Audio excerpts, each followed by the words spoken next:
Hey guys, welcome back to another installation of judging books by their covers.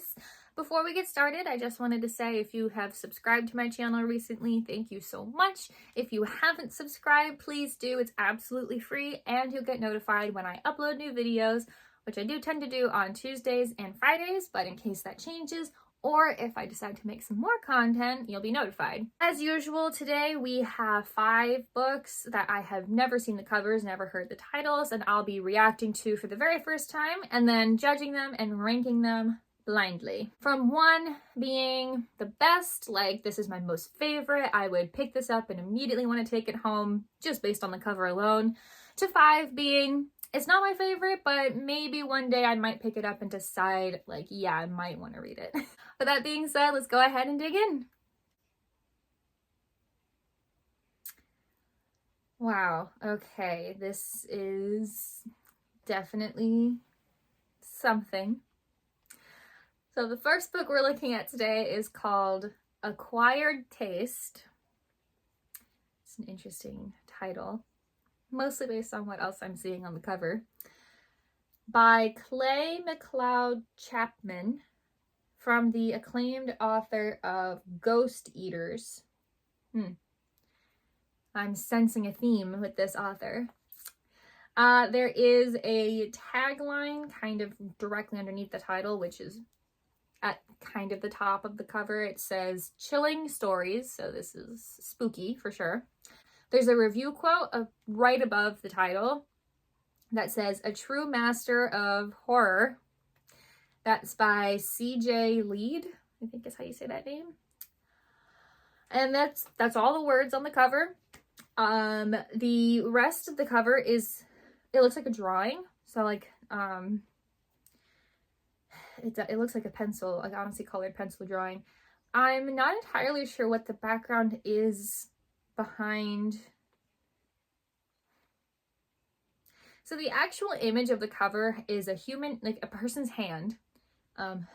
It does seem to be attached to somebody just off screen, basically. You just kind of see from like a little bit further, like kind of from their wrist to their hand, and their hand is palm up with their fingers kind of splayed because they're holding and I knew how to pronounce this correctly because I looked it up recently, but it's that animal. It's most people say axolotl. I know that's not the correct pronunciation, and I'm totally blanking on what the actual pronunciation is. But since I think we know what I'm talking about now, in the person's hand, and the little axolotl looks okay. It doesn't look like it's harmed or anything. Just based on the fact that this is a horror cover, I feel like I should say that.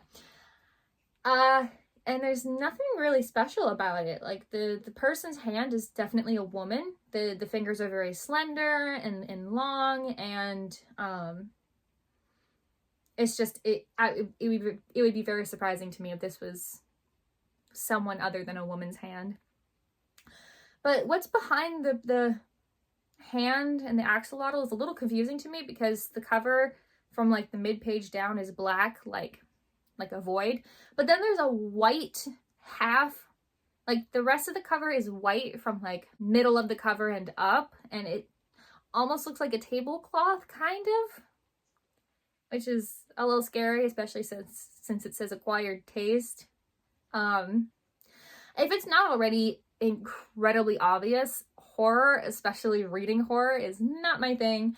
I did like some scary movies back in the day when I was a little bit younger, and I do still like some scary movies, just I'm not a big horror or gore fan. I'm mostly into jump scares. Like I like the original Halloween, and I like Scream. Like I like jump scare. Like I'm not a big gore or horror person, so this is not exactly my genre at all. But it is a very cool cover, and it does look drawn, and it is very impressive as a drawing. So I will say that whoever illustrated this is incredibly talented. Like the veins and the tendons on the hands just look incredibly realistic. So it's very, very good. If I had to guess, this is something about horror with eating something, and I don't know how the little animal comes into play, but that also makes me nervous. So because this is so not my genre, so something I would not read, this is going to go at number 5, but it's not anything against the author. I'm sure they are incredible at writing and the illustration is very good. It's just definitely not something I would read. So this goes at number 5. I don't know why I'm thinking kind of like this person got their inspiration from Dr. Seuss, not because of the title, but because of the image. The next book we're looking at today is called The House in the Cerulean Sea. The author is T.J. Klune, I think. T.J. Klune. And the title is at like the top of the cover, but not the very top, because there is a review quote at the very top that says, "This book is very close to perfect." You know what's funny? That review quote is somehow such a good compliment and also such a backhanded compliment. But that quote is by, I think you pronounce this name Shannon or Shannon, because it's like Sean, like S-E-A-N, and then there's an extra A-N, so Shannon Maguire, definitely someone Irish, and I have never been good at pronouncing Irish names. So sorry. New York Times bestselling author of Every Heart a Doorway. Every Heart a Doorway. It almost kind of sounds like poetry or something very artistic. I honestly don't even know what that book could be about, but interesting title. But this book, like I already mentioned, the title is like kind of towards the top. The author's name is kind of situated interestingly in the image. Like that is the cover, and I think it was a very smart way to place it. So the image that's behind the title and the author's name is, we're looking at a house at the very, very, very edge of a cliff. It's like there's a cliff and it goes up and up and up and up like a very thin staircase. There's almost nothing supporting the house other than like this, like a very small amount of ground. And then below that looks to be, well, it says sea, and I'll go with sea because it's not an ocean. It doesn't have any waves. So I was going to say a lake, but it does say the Cerulean Sea. So I think I haven't been around a lot of seas, so I don't know if they have any waves. Because lakes can have waves, I mean, but not huge waves. So we're going to go with the sea is directly below the cliff, and the house is sitting at the very, very, very edge of it. Like it could fall off. Like I'm thinking of Series of Unfortunate Events. Like it's just at the very, very, very top. And it does kind of look like a manor, like a big, like estate. It's got several floors and there's like several attached buildings to it. And its own road that goes right up to the house. The image is not drawn to be realistic. It's drawn with a lot of like jagged lines and things that poke out and stick out from the cliff. It's not realism. I don't know what kind of art this is, but it makes it feel very spooky yet whimsical. And then the author's name is like situated between the sea and the cliff, where there's like a sunrise or sun. I'm gonna go with sunrise because it's more yellow than orange, and that's usually more like a sunrise. And so the yellow sunrise is behind the author's name, so it makes it stand out very well, and I like that design choice. But I don't know what else to think of this book other than it's spooky whimsical, which is cute. I do like that concept, because the house in the Cerulean Sea, it's interesting that it says in the Cerulean Sea instead of on the, like it's over the, but it says in the, so I don't know, it's an interesting choice of words. The review quote gives me nothing. Book is very close to perfect. That gives me no context. So I have no idea what this book could be about, but the spooky whimsical does intrigue me of the art on the book. Especially because the sky behind the cliff is like blue and has purple clouds. And so, like I said, for some reason, The art kind of made me think of someone who was inspired by Dr. Seuss, but instead of using very swirly, soft lines, they used more jagged, sharp lines, but still with that whimsy. So I think I would be like, I would want to pick this up and kind of want to see what it's about, but because I have no other context for what this could be about, it's not going to be like right at the top. It's definitely not number one.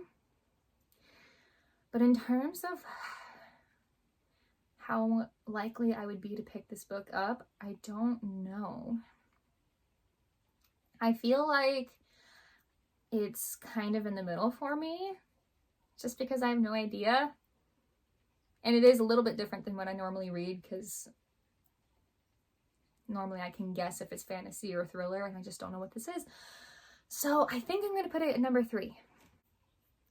Oh, it's so cute. The next book we're looking at today is called The Bakery Dragon by Devin L. Kurtz. And there's no other words on the page, no tagline, no review quotes. The title is at the very top, the author's name is at the very bottom, and then behind that and taking up the rest of the cover is the image. It is literally a baby dragon.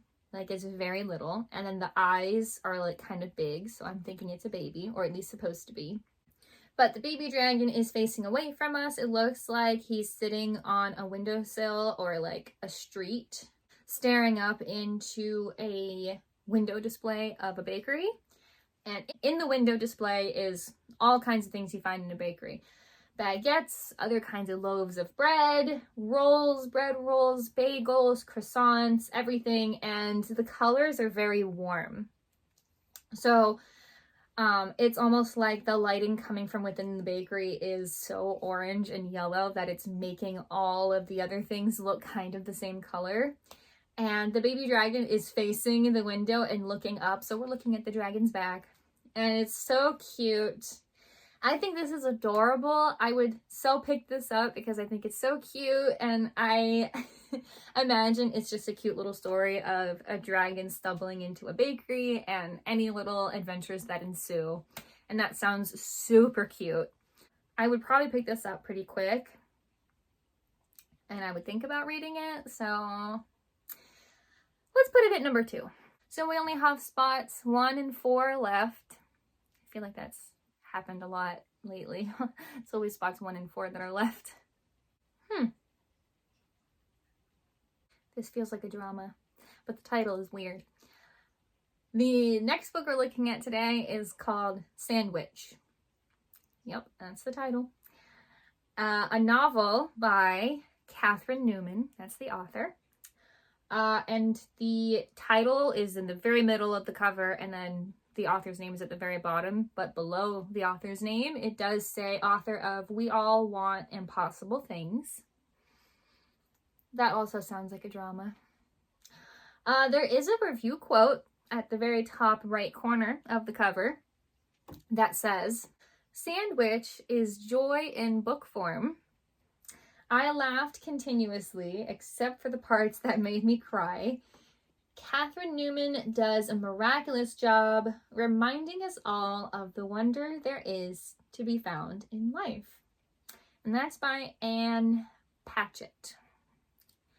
So, yeah, that's kind of exactly what I imagined when I pulled up the cover. I imagined it being a drama. You know, it's things that make you laugh, that make you cry. It's just something about life. And so that's exactly what I imagined.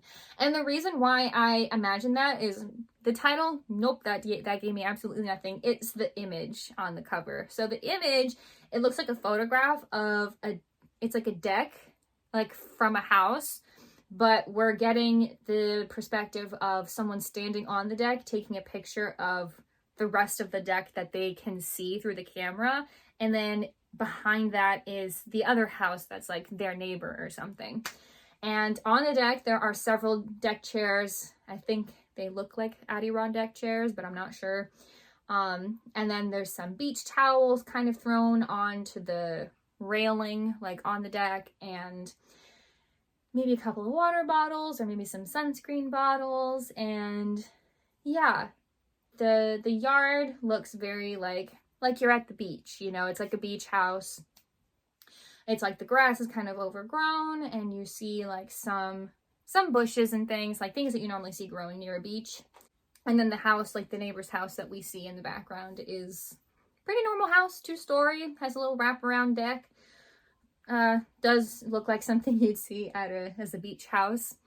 So I don't know, it's just the simplicity of the photograph just made me think, oh, this has to be a drama, because it's like, here's an image of just something random happening as an everyday kind of thing, and that's usually how dramas are portrayed in like their image.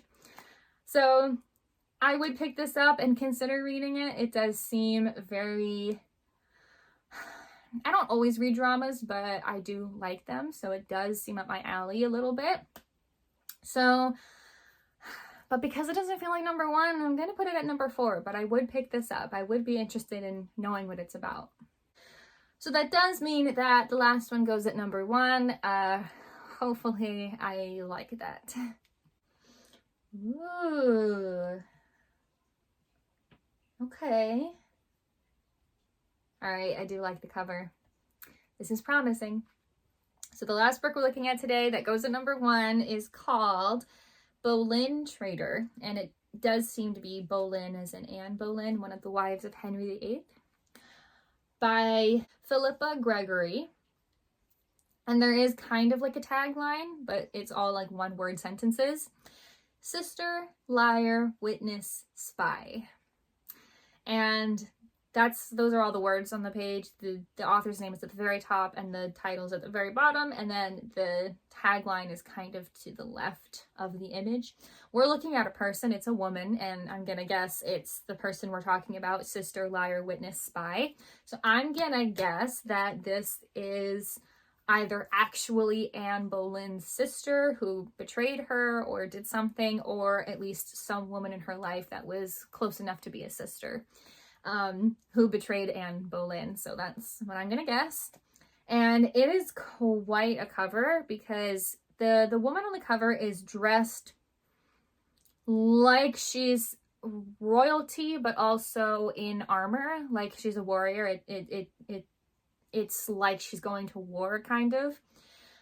She has some kind of metal armor going across her eyes and her nose.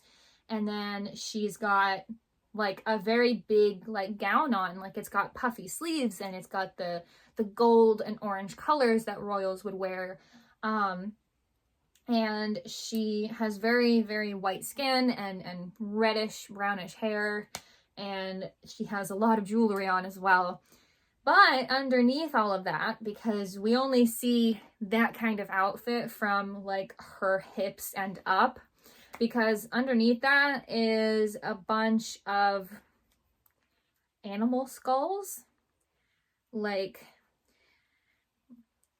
bulls and rams and other kinds of animals that have horns. And it's like they create the rest of her dress, like the rest of the train, and almost like she's standing on top of them. So it's a little bit spooky, a little bit like, wow, ew, like, why? And that does interest me. This sounds like either an accurate historical account of something this woman did, or historical fiction, which is one of my favorite genres. So even though seeing the animal skulls, like, I hate seeing that because I love animals. It's more about the symbolism of what that means, and it's interesting. It's very interesting. So of the books we looked at today, I'm glad this goes at number 1. Does it feel like number 1 in my gut? Like, oh my, I would see this and immediately pick it up and be like, yes, I'm taking this home. This is perfect. Not really, but I am the most interested in this book. So it fits at number 1 for our ranking today. But that is all for this week's video. Let me know in the comments what you guys think of this week's rank. I'm actually very happy with this. I don't think I would switch anything out. I think if I did this rank again among these 5 books, I think they would all go in the same spots. But let me know what you guys think. Maybe you guys see something different here or appreciate something else that I didn't notice. Thank you all so much for watching, and I will see you all in the next video.